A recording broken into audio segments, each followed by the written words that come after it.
સુરેન્દ્રનગર જિલ્લાના લીંબડી શહેરમાં લગ્નનો આનંદ પડવારમાં શોકમાં ફેરવાઈ જવાનો હચમચાવી દેનારો બનાવ સામે આવ્યો છે.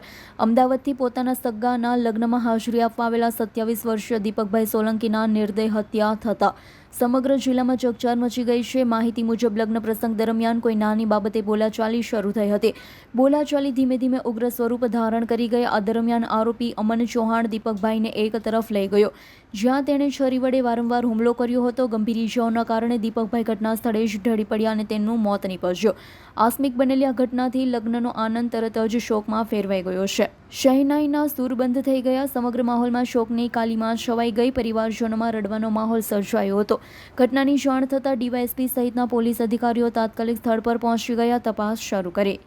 પોલીસે આરોપીઓની શોધખોળ હાથ ધરી છે. આગળની કાનૂની કાર્યવાહી ચાલી રહી છે. મહત્વપૂર્ણ છે કે સુરેન્દ્રનગર જિલ્લામાં છેલ્લા 24 કલાકમાં બીજી હત્યાની ઘટના બનતા કાયદો અને વ્યવસ્થાની સ્થિતિ પર સવાલ ઊભા થઈ રહ્યા છે. આ બનાવે ફરી એકવાર સમાજમાં વધતી હિંસક વૃત્તિ અંગે ચિંતા વ્યક્ત કરી છે. કલ્પેશ વાઢેરનો રિપોર્ટ, S9 ન્યૂઝ, સુરેન્દ્રનગર. અમારી તમામ માહિતીથી અપડેટ રહેવા માટે જોડાયેલા રહો S9 ન્યૂઝ સાથે.